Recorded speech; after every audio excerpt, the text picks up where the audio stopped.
Alam nyo, yung mga ibang mainstream media, talagang may utak na hong ganyan. May mga ganyan silang salita. Kasi nga, siguro nararamdaman din nila sa mga Pilipino na palagi silang pinagtatawanan. Kada may balita sila, hindi nyo masisisi mga Pilipino nakikita sa inyo eh. At speaking of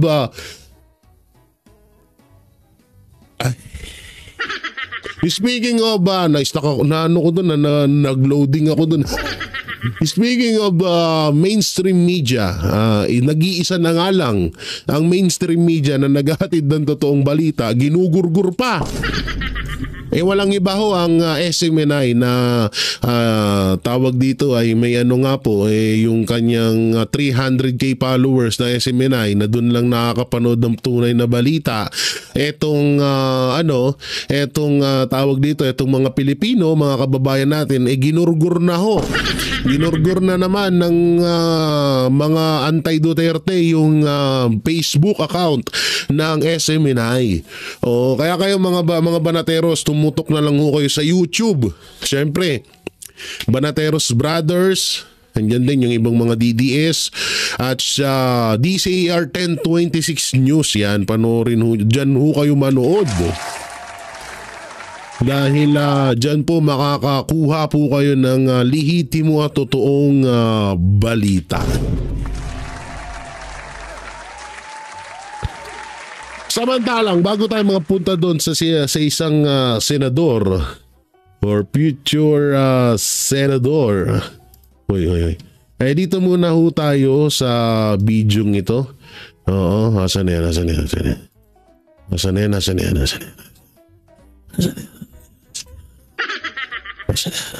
Ito mahirap pala, nilalagyan ko ng pangalan tong mga to para hindi ako malito. Ito, panoorin natin.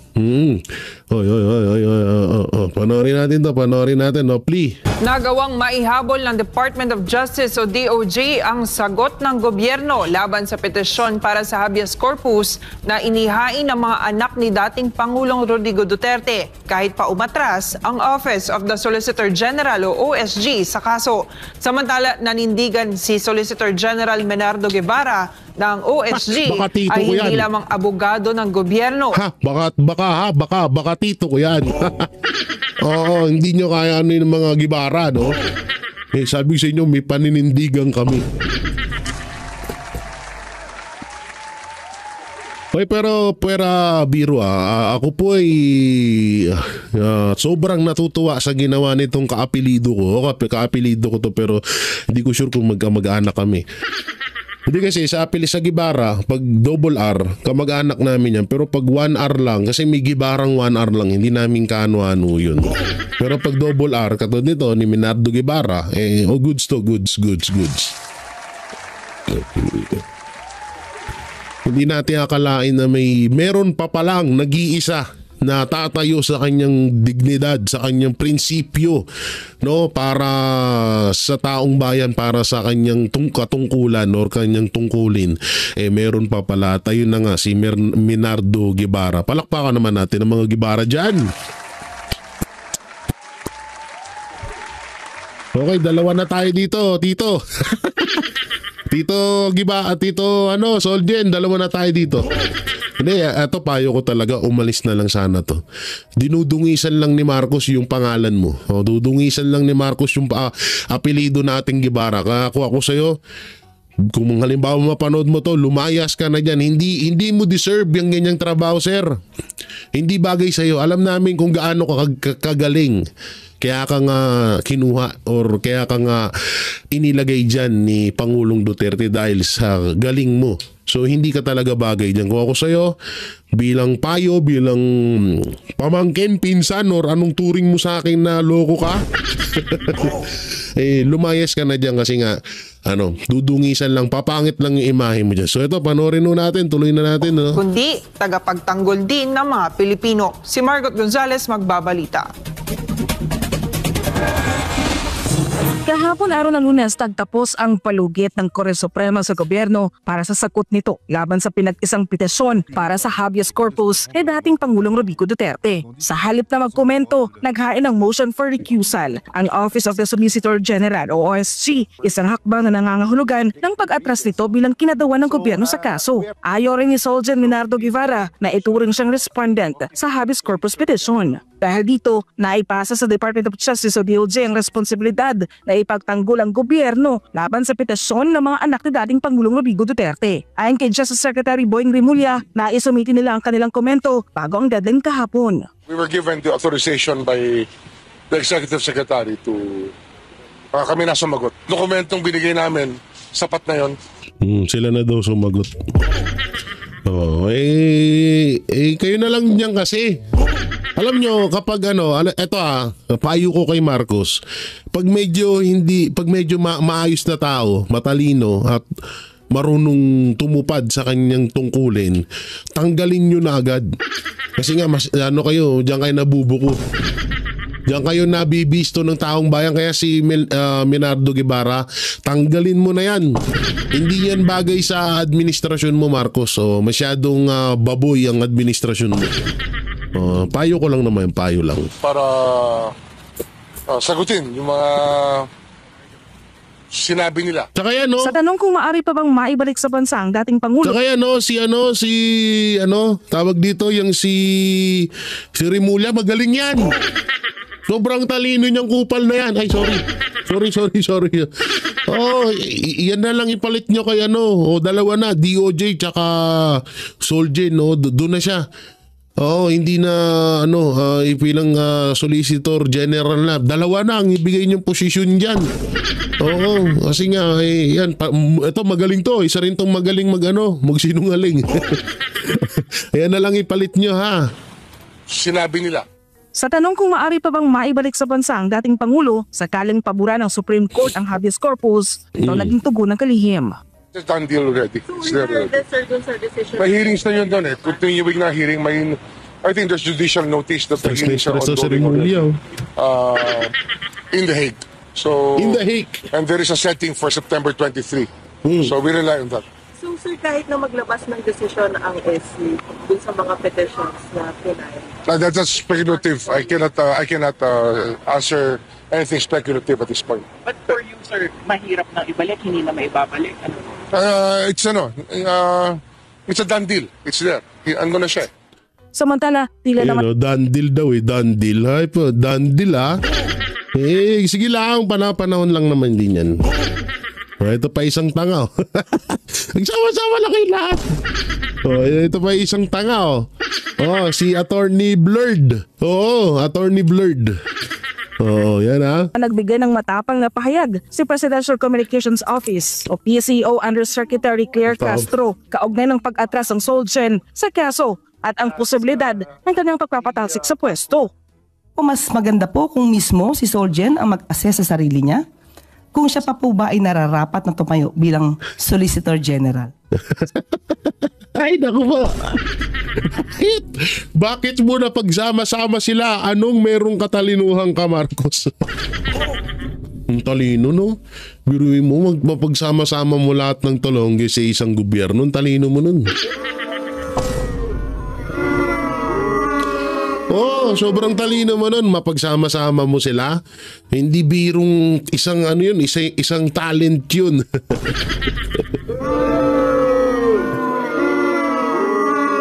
So ngayon, Attorney Claire, tanungin ka naman namin, ano ho ba yun? Yun ba ay sarili mong komento? Or yun ba ay komento ng ni Marcos Jr.? Alam mo, Attorney Blurred, palitan mo na lang si Marcos. Total, medyo yun naman ang gusto mo atang mangyari kasi nga, parang mas madaldal ka pa sa presidente. Kahit hindi niya opinion, inu-opinionan mo. So palitan mo na lang si Marcos. Gusto mo ikaw na lang maging first lady. Ay. Uy, maganda yun si Attorney Claire Castro yung magiging first lady ni Marcos Jr. Uy, panalo. Medyo bata, may kahit pa paano, medyo bata-bata si Attorney Claire. Oo, medyo blooming pa ng konti. Oo, kuha ko sa'yo Marcos, palitan mo na. Si Attorney Blurred na lang. Matalino, di ba? Alam lahat. Ultimong, anong solusyon sa tawag dito sa diskusyonan na ang mundo ba ay bilog or flat? Kaya niyang sagutin yun. Ipalit mo na yan. Oh, yan na, first lady ka na. Total, sobrang bida-bida ka. Okay, tuloy. Sa isang mensahe sa media, sinabi naman ni Soljan Guevara na kay Pangulong Ferdinand Marcos Jr. na ang desisyon kung pananatilihin siya sa pwesto. Iginiit naman ni Guevara na ang OSG ay hindi lamang abogado ng gobyerno, kundi tagapagtanggol din ng taong bayan. Samantala, inatasan ng Korte Suprema In the Hague. So, and there is a setting for September 23. bayan. Samantala, inatasan ng Korte Suprema ang magkakapatid na Duterte na sina Davao 1st District Representative Paulo Duterte, Davao City Mayor Baste Duterte at dating presidential daughter na si Veronica Kitty Duterte na personal na magbigay ng komento kaugnay sa naging sagot ng Department of Justice sa kanilang petisyon. Pinababasura ng DOJ ang habeas corpus petition. Meron silang 5 araw para magpadala ng sagot. The court received the consolidated compliance with its March 13, 2025 resolution. Ito, isa rin sa mga crush ko to eh. Kumukha niya ito yung mga pangarap kong babae. Oo, yung mga ganyang yung simple lang ang ganda pero panalo. Hindi ka mukha siya kasi ni Moira, kaya ang cute niya. Filed by Department of Justice Officer in Charge, Undersecretary Nicholas Felix T., who was authorized to represent respondents in this case, considering the recusal of the Office of the Solicitor General. The court directed petitioners Sebastian, Veronica, and Paolo Duterte to personally file a traverse in response to the consolidated compliance within a non-extendable period of 5 days from receipt of notice. Pinasasagot naman ng korte ang gobyerno hinggil sa motion for reconsideration na inahain ni dating Pangulong Duterte at Senator Bato de la Rosa kaugnay sa natin na inaapila para sa temporary restraining order. The court ordered respondents to personally file their comment on the new matters raised and the supplement to the Yan tanong, petition sasagutin kaya filed by nila yan. petitioners within a non-extendable period of 10 days from receipt of notice. Para sa Diyos at Pilipinas kumahal, Margaret Gonzalez. Galing talaga ng palalab ko eh, no? Ay, sorry. Palalab. Hoy, ba't yan sa ayoko nang ganun. No? Ito, maganda na. Diba? Maganda na, matalino pa. Yung isa, wala eh. So dito naman tayo sa ito. Ito yung mga tanim tawag dito tanim naman tawag dito sa mga inayupak na to tanim kung may tanim bala, kung may tanim itong tawag dito, may tanim bala, tanim droga, ito po tanim patay. Yung patay binubuhay. Ay di pala mali, yung buhay pinapatay. Grabe pagiging hayok nila sa mga Duterte, no? Biruin niyo yun, ha? Buhay pa yung mga tao. Pinapatay na nila para may bit-bit lang silang picture. Ang masama pa dito, katulad na lang yung attorney, ito. Saan yan? Yan, tsaka yung isa pa, wala sa panahon ni Pangulong Duterte na namatay. Yung isang attorney namatay yun dahil sa murder, hindi sa drugs. Pero sinasama nila sa AJK. Tapos yung iba pa, ang malupit, katulad lang nung adik na anak ni sino ba yun? Ano bang pangalan ng matandang may bit-bit ng picture? Comment nyo na lang dyan. 2024 ho yun namatay sa drugs din ng kaso. So bakit sinisisi sa mga Duterte? Kaya nga ako gumawa ako ng video sa Facebook ko. Pakipollow pala ng Facebook page natin, ha. J. Guevara TV po, no? Oo, may nasa 1,200 pa lang ata ang followers nun. Mayroon doon na sinabi ko na kung ang pambansang hayop ay kalabaw, ang pangbansang ibon ay agila, at ang pangbansang bulaklak ay sampagita, ang pambansang may bago tayo, pambansang patay. Oo, kasi nga lahat na lang ng namamatay dito sa Pilipinas sinisisi kay Duterte. Anak ng teteng na yan. Ay, nako po. Ewan ko sa inyo. So ito, panoorin ho natin itong mga tanim nila. Iimbestigahan na daw ng mga iimbestigahan na daw ng mga kapulisan.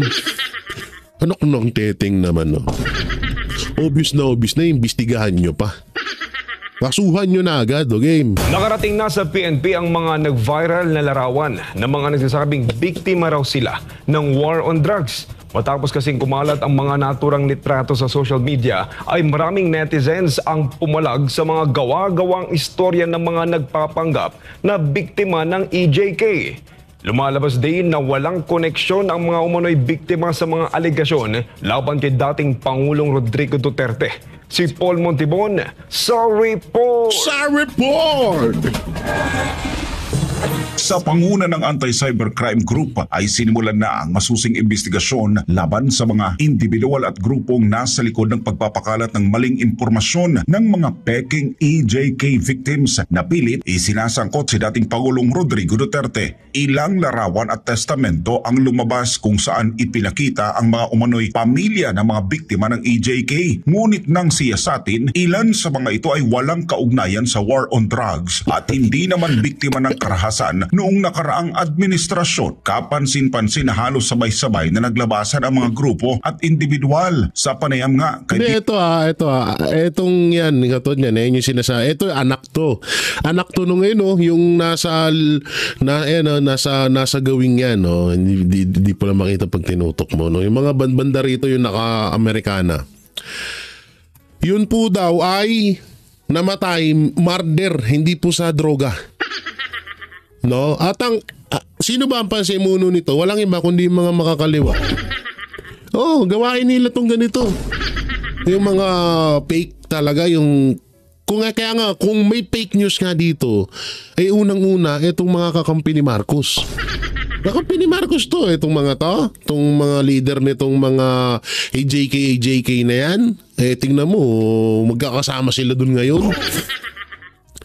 Ganyan ang ginagawa nila para mas lalong maipamuka sa taong bayan na karapat dapat na makulong si Pangulong Duterte. Kaso matalino ang mga DDS. At ayun nga, nabulgar ang katarantaduan, katangahan, kabubuhan, kakupalan ng mga taong to na may mga bit-bit na mga picture na yung iba buhay pa. Hindi dapat dito kinakasuhan po talaga, kinakasuhan ho dito, hindi ito. Hindi yung mga na yan, yung mga kasama dyan, yung mga bit-bit, kasi yan naman, nag-aabang lang naman ng bayad dyan eh. Ang kinakasuhan dapat dyan yung mga leader, katulad nung attorney daw ng INC, or attorney ng mga NPA. Yung mga leader nitong samahan na to, ng mga nagpo-protesta, yun dapat ang makasuhan. At shout out kay NBI Chief Santiago, eto, aksyonan mo. Hindi yung nakatutok ka lang sa amin. Yung mga congressman, sila Barbers, Fernandez, si Kangkong, Gunggong, si Ortega, ito, mga fake news. Tingnan nyo yung fake news na to. Baka action na, mahiring na naman. Sayang to. Sige kayo, kota din yan. Hearing nyo to. Nakanteteng naman, Ito dapat ina-actionan nyo kasi una-una, yung iba, may vlogger pa nga nagreklamo dito. 2 vlogger na ho. Ang nagreklamo na bakit sinasama nyo yung mukha ko. Buhay pa ako pero pinatayin nyo na. Anak ng teteng naman. Bukas sa makalawa, baka nandyan na yung Banateros. Magulat ako dyan, ha? Makakasama na naman ako. Baka pati ako, kasama ako yan. Ako, bumahirap yan. Yan ang ina-actionan dapat ng gobyerno, itong ganitong mga fake news. Hindi yung sa aming mga vlogger. Nagbabalita lang naman kami. Tapos, tawag dito. Tapos, kami yung pag-iinitan nyo. Maawa naman kayo sa amin. Wala kami mga pira. Hindi kasi yayaman namin yung mga congressman dyan. Hindi kasing yaman namin mga congressman dyan, ha? Wag ganon. Okay, panoorin natin. Sabay-sabay na naglabasan ang mga grupo at individual. Sa panayam nga kay PNP Public Information Office Chief Colonel Randolph Tuanyo, isinumiti na nila ang mga ebidensya sa Criminal Investigation and Detection Group o CIDG para sa mas malalim na pagsisiyasat. Isa sa mga kontrobersyal na lumitaw ay si Aling Sheila na may bitbit na larawan ng kanyang anak na... Eto, dito ako tawag-tawa kay Aling Sheila eh.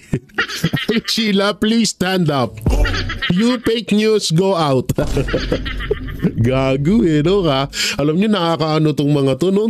Kung kailang tumanda kayo, tsaka kayo gumawa ng mga ganyang hakbang sa buhay nyo. Kung ako yung anak mo, nakakahiya ka. Sa totoo lang, biruin mo namatay to 2024. Oh. Eh bakit sinisisi nyo sa Duterte? Panahon ni Marcos yun. Tanga ka ba? Sorry. Matanda nga pala. Nakalimutan ko, may edad na nga pala. Sige, panoorin na nga lang natin. Baka ano pa masabi ko. Umano'y bikila na may bitbit na larawan ng kanyang anak na umano'y biktima ng EJK. Ngunit nadiskubre na noong 2024 lamang ito namatay, hindi sa ilalim ng Duterte administration, bagkos dahil sa pagkakasangkot sa illegal na droga, pagnanakaw at iba pang krimen sa panahon ng Marcos Jr. administration.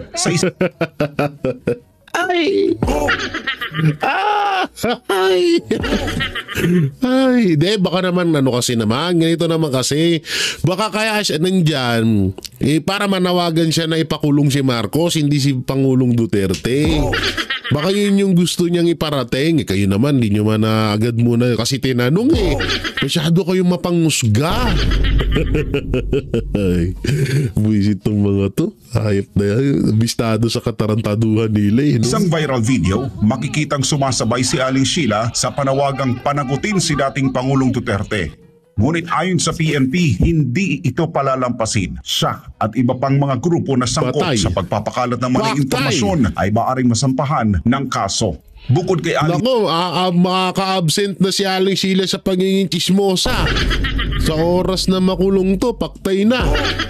Oo, kaso kayo dyan. Hindi, sana nga sana. Baka mamaya alam naman natin to mga makakaliwa ay may mga malalaki pondo nito. Halimbawa, hindi naman nata Nobel yung kasong isasampa diyan, di ba? So makakapagpiansa yan. Yung nga lang, Aling Sheila, mukhang kakamuhian ka na ng mga kapwa mo chismosa.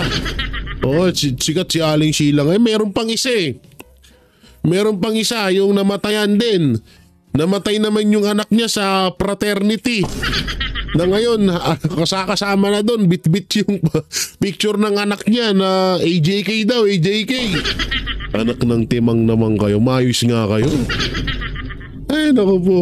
Sheila, patuloy rin nagkakalat ng iba't ibang memes at fake news na pilit iniuugnay sa dating Pangulo. Ngunit iginit ang PNP na hindi nila hahayaang magamit ang kasinungalingan upang linlangin ang publiko. Habang patuloy na nag-iingay ang mga nagpapanggap na biktima ng EJK, mas lumilinaw rin ang layunin nila ang baluktutin ang katotohanan para sa pansariling interes. Ngunit sa pagsisiyasat ng...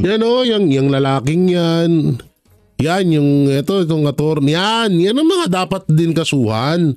Oo, dapat masampulan yung mga yan. Kasi yan yung mga, mga nagre-recruit dyan Oo, yan ang mga naghahakot ng mga tao. Sige, ganito, magkano? 5,000.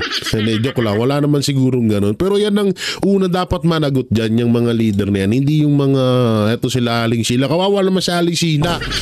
Hindi na ma-update sa chismis yan. Pag pinakulong nyo, wawa naman yung matanda. Okay.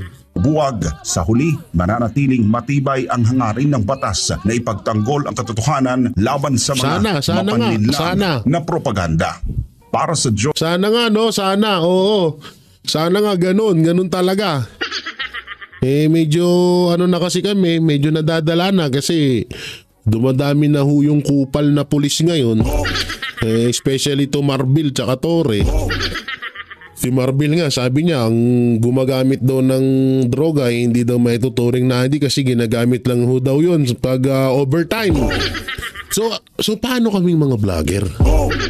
So pwede na rin pala kaming at hindi kami maituturing na adik. Lagi kaming puyat. Lagi kami, tingnan niyo eyebag ko, isang buong mukha na. Di ba? Isang buong mukha na eyebag ko eh. So ibig sabihin, pwede na ako doon kasi para malakas ako mambanat, gano'n. Anak ng teteng na, tigil-tigil nga kayo. Pero palakpakan natin yung mga kapulisan na mag-iimbestiga dito ha. Oo. Uy, matando na naman yung crush ko, lumabas ka na naman. Ikaw lagi kang gusto mo magpapansin sa akin. Oo, pinansin na kita kanina, lumabas ka na naman. Sabi ko sa'yo, huwag masyadong magpalata. Kung naman to, masyado ko nagpapalata, easy ka lang. Oo, makakapunta din ako dyan sa Supreme Court pag kinasuhan na ako ni Marcos. Kikita din tayong dalawa dyan. Huwag kang mag-alala. Kasal ka na ba? Kung hindi pa, antayin mo na ako. Charot. Wala, bigla ko lang napindot. Hayop na. Dito pala tayo sa taas kung ano-ano yung napipindot ko. Jay, kung ano-ano napipindot mo, Jay.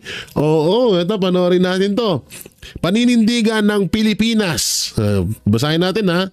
Paninindigan ng Pilipinas sa soberanya na nakalilito kasunod ng pagsuko kay Pangulong Duterte. So ito po, panoorin natin.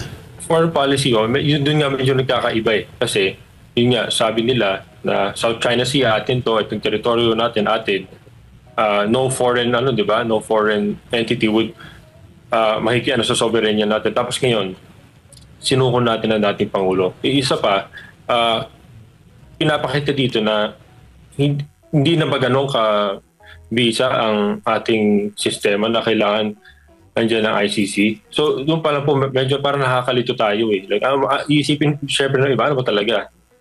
Di ba? So, medyo nalilito pa rin po ang mga iba't ibang bansa kasi may nakakausap din po ako, may nagtatanong din po sa akin sa mga iba't ibang bansa na kung ano talaga ang posisyon ng gobyerno. So, yun nga eh, nakakalito pa rin para sa kanila.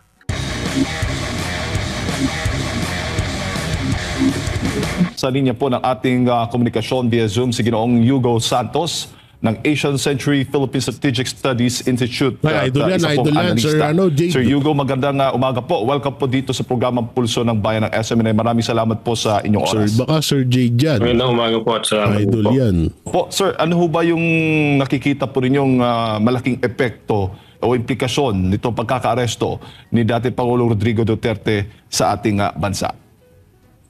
Well, pag titingnan po natin sa worldview, medyo hindi po maganda kasi pinapakita natin na hindi po tayo nag-iisa bilang isang bansa. Pinapakita po na medyo hati tayo pagdating dito sa issue na ito. Kasi sa isang banda, pinapakita po natin na sinuko po natin ang dating Pangulo ng Pilipinas na hindi man lang dumaan sa litis sa sarili nating bansa. So doon pa lang, hindi na po maganda tignan optics-wise. Sa local naman po, nagkakagulo po yung bansa dahil yung mga tao nagrarally kahit saan dahil hindi po sila masaya sa nangyayari. So optic-wise, hindi na rin po masyado maganda sa bansa at saka sa buong daigdig. Opo. At saka ito, totoo yan unang-una, about to dun sa West Philippine Sea. Palaging pinamumukha ni Marcos na hindi daw ibibigay, pinaglalaban daw natin para daw hindi daw makuha ng mga dayuhan yung West Philippine Sea. Pero yung isang Pilipino ay binigay niya sa ibang lahi. Diba? At ang malupit dito, etong Korte Suprema, etong batas natin dito sa Pilipinas ay mismong presidente ay hindi ho pinapaniwalaan. Hindi pinapaniwalaan ng presidente yung batas natin dito. O ba't ko ba nasabi? Kung pinapaniwalaan ni Marcos yung batas dito, bakit niya pa kailangan gamitin yung ICC? Ba't kailangan niya pang dalhin sa Netherlands, ibigay sa Interpol, sa ICC si Pangulong Duterte kung naniniwala siya rito sa batas? Kung talagang may ginawang masama si Pangulong Duterte sa Pilipinas, di ba? So ito yung patunay na kahit sinong ordinaryong Pilipino kayang-kayang ibigay ni Pangulong Bongbong Marcos sa ibang lahi, sa ibang bansa, Kahit gawin ka pang alay, okay lang. Kung si Pangulong Duterte nga, binigay niya, ikaw pa kaya? Hindi, totoo. Kaya medyo mahirap to, nakakatakot nga talaga to.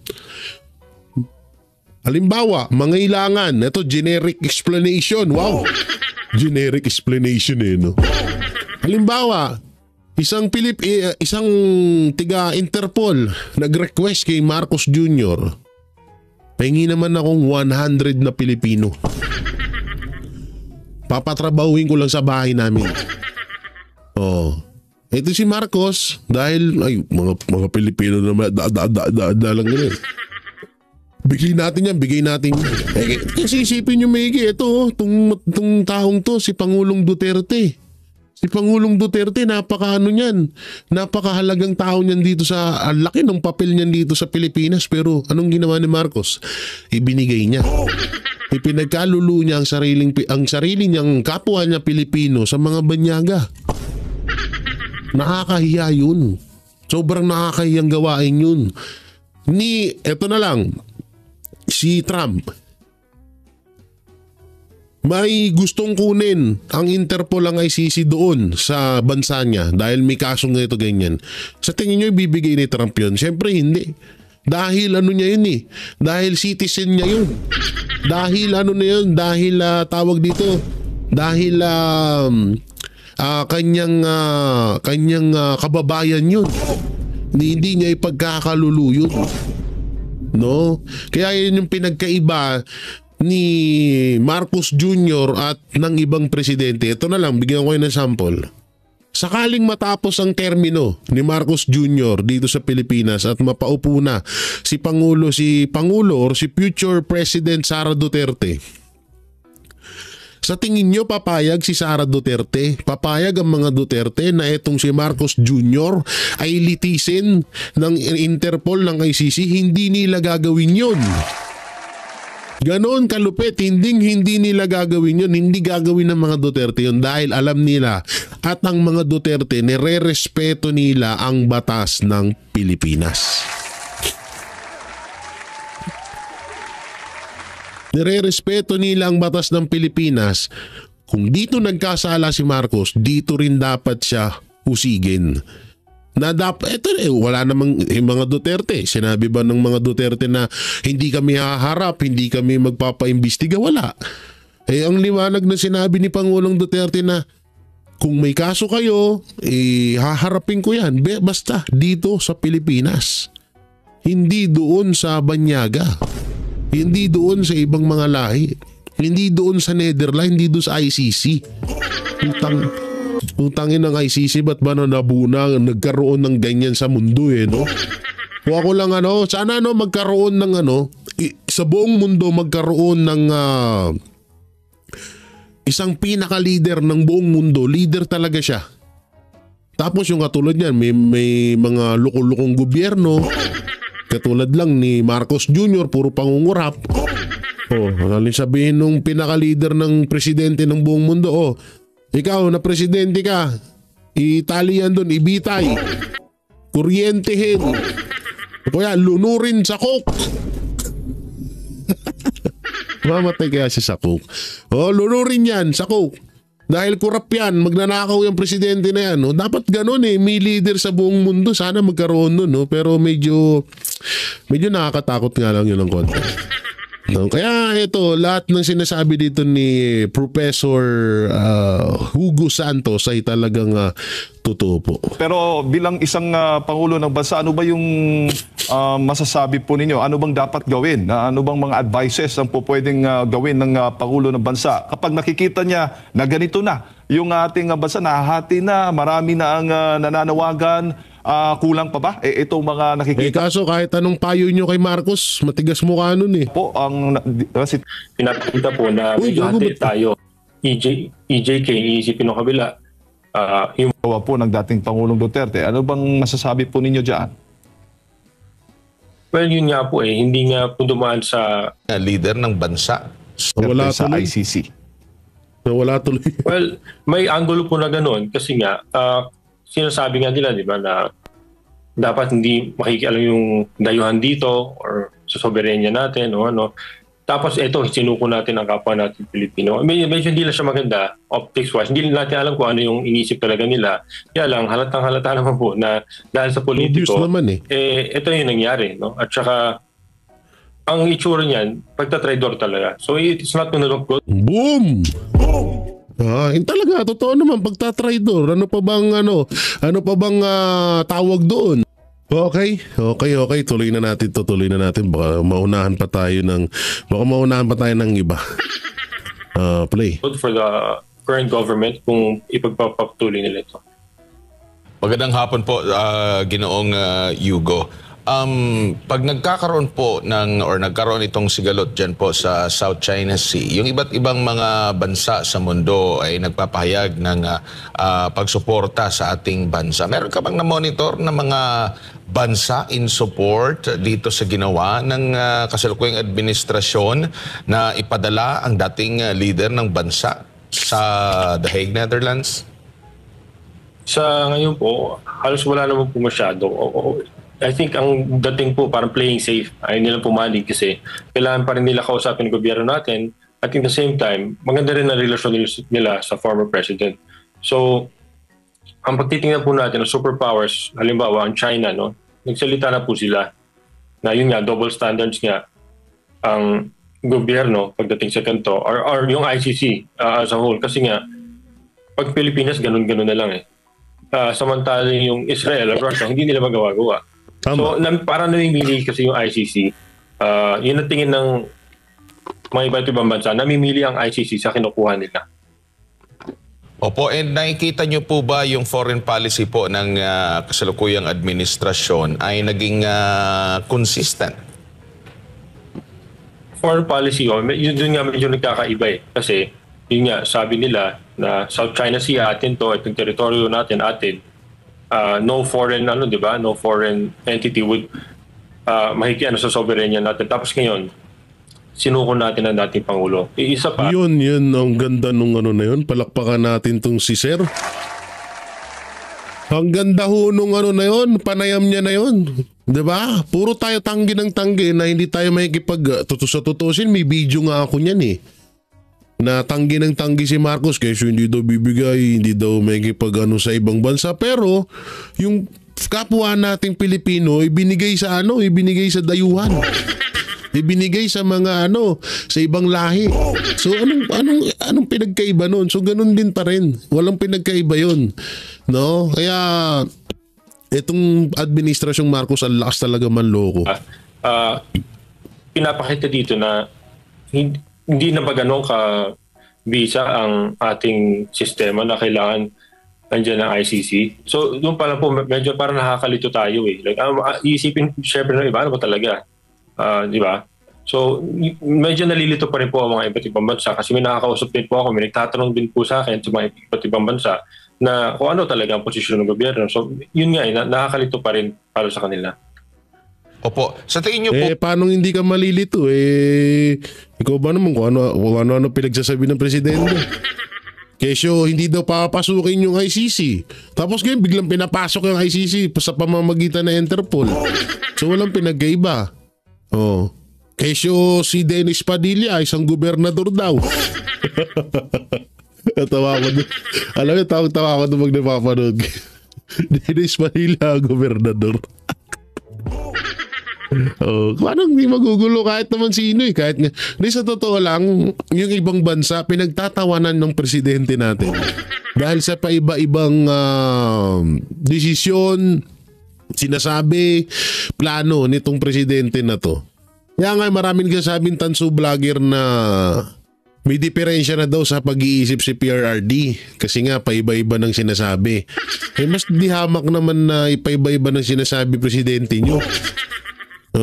Hindi kung si PRRD makakalimutin. Sinungaling. Ubod ng sinungaling. Sinabi niya na hindi papasukin yung ICC, pinapasok pa rin. Diba? So, matagal ko na rin naman din yung pinapaalala sa mga nanonood sa atin na yung sinabi ni Marcos na Huwag papasukin ng hindi niya papasukin ng ICC sa Pilipinas, wag ho tayong magpakampante dahil bukas sa makalawa iba na naman ang decision niyan.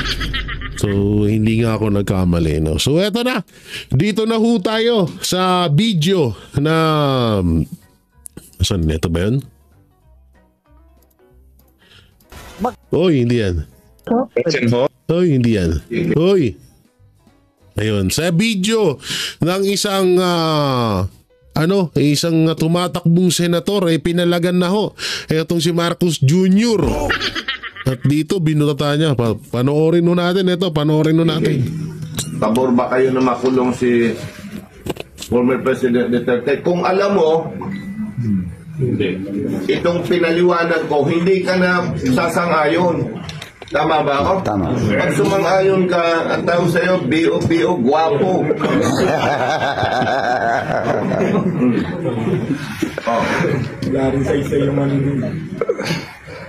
Yung kay Percy Lapid, napansin nyo? Yung kapatid niyang broadcaster. May kapatid pa siya, ano? Yes, sir. Tama ba? Bakit tumahimik? Kasi nakikita niya, hindi naman natutumbok ang tunay na salarin. O ikaw yung kapatid mo ay biktima ng pagpatay. Tapos nakikita mo, parang pinapaikot naman ako ni Colonel eh. Mukhang hindi naman yun ang talagang salarin. Itutuloy mo, hindi? Hindi, kasi pag tinuloy mo, piyo-piyo ka. Hindi mo. Hindi, ang kailangan kasi dyan, hustisya. Papanagutin yung tunay na nagkasala. O, kapamilya nyo, biktima ng karahasan, pananagutin si Juan, pero si Pedro ang pumatay. Masaya ka ba noon? Tama. Hindi Hindi. Yun ang hindi naunawa kasi ng marami. Kaya sabi, ipakulong yan. Oh. Yung hustisya nila Kailangan hustisya. Oh, pinaliwanag ko yan para malinawan ninyo bakit hindi ako pabor sa ICC. Hindi mabibigyan ng tunay na hustisya ang mga biktima. Pangalawa, parang ibinabandera natin na mahihina tayong mga Pilipino. Bakit, sir? Parang ganito yan eh. Pamilya tayo. No? Parang ganito. Yung, kung ikukumpara mo, yung ICC, parang ganito yan eh. Parang isang pamilya tayo. No? Pasaway, ikaw na lang ang example. Ha?